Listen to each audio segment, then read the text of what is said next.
ആത്മാർത്ഥമായി സപ്പോർട്ട് ചെയ്യുന്ന ഒരാണ് ഒരു പെണ്ണിന്റെ ലൈഫിൽ ഉണ്ടായാൽ മതി ആ പെണ്ണിന്റെ മുഖം തിളങ്ങാൻ പണ്ടത്തെ ആളുകൾ പറയാറുണ്ട്. ഒരു സ്ത്രീ ഒരുപാട് മാനസിക വിഷമങ്ങളിലൂടെ കടന്നു പോകാറുണ്ട്. അതിൽ അധികം ആരും മനസ്സിലാക്കാത്ത ഒന്നാണ് പ്രീപാർട്ടം ഡിപ്രഷൻ. അതെന്തിപ്പോ പ്രീപാർട്ടം ഡിപ്രഷൻ നിങ്ങൾ ആലോചിച്ചിട്ടുണ്ടാവും. അതിനെപ്പറ്റി ഞാൻ പറഞ്ഞുതരാം. പോസ്റ്റ്പാർട്ടം ഡിപ്രഷൻ ആഫ്റ്റർ ഡെലിവറി നമ്മളെല്ലാവരും ഒരുപാട് കേട്ടിട്ടുണ്ട്. പക്ഷേ പ്രഗ്നൻ്റ് ആയിരിക്കുന്ന ടൈമിലും സ്ത്രീ ഒരുപാട് ഡിപ്രഷനിലൂടെ കടന്നു പോകുന്നുണ്ട്.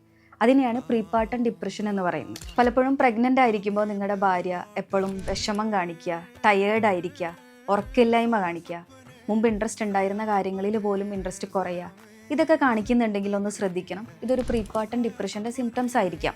ഇത് കാര്യമായിട്ട് ശ്രദ്ധിച്ചില്ലെങ്കിൽ അമ്മയ്ക്കും കുഞ്ഞിനും ഇത് പ്രശ്നങ്ങൾ ഉണ്ടാക്കിയേക്കാം. അവിടെ ഭാര്യയ്ക്ക് സപ്പോർട്ടായി നിൽക്കുക എന്നുള്ളത് ഭർത്താവിൻ്റെയും ഭർത്താവിൻ്റെ ഫാമിലിയുടെയും സ്വന്തം ഫാമിലിയുടെ ഒക്കെ ഉത്തരവാദിത്തമാണ്. ഇത്തരത്തിലുള്ള പ്രോബ്ലംസ് നിങ്ങൾ ഫേസ് ചെയ്യുന്നുണ്ടെങ്കിൽ അല്ലെങ്കിൽ നിങ്ങളുടെ വൈഫ് ഫേസ് ചെയ്യുന്നുണ്ടെങ്കിൽ ഒരുപാട് സൊല്യൂഷൻസ് നമുക്കിപ്പോൾ അവൈലബിൾ ആണ്. മെഡിറ്റേഷൻ ആൻഡ് യോഗ പോലുള്ള കാര്യങ്ങൾ നമുക്ക് പ്രാക്ടീസ് ചെയ്യാം.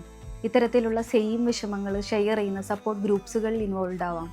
ഇതൊന്നും അല്ലെങ്കിൽ ഒരു കൗൺസിലിംഗ് അല്ലെങ്കിൽ ഒരു സൈക്കോളജിക്കൽ സപ്പോർട്ട് നമുക്ക് തേടാവുന്നതാണ്. കുഞ്ഞ് ഹാപ്പി ആയിരിക്കുക, ഹെൽത്തി ആയിരിക്കുക എന്നൊക്കെ ഉള്ളത് എല്ലാവരും ശ്രദ്ധിക്കുന്ന ഒരു കാര്യമാണ്.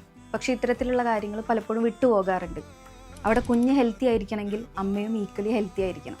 നിങ്ങളുടെ പ്രഗ്നൻ്റ് ആയിട്ടുള്ള വൈഫ്സ് ഫ്രണ്ട്സിനൊക്കെ ഇത് ഷെയർ ചെയ്ത് കൊടുക്കുക.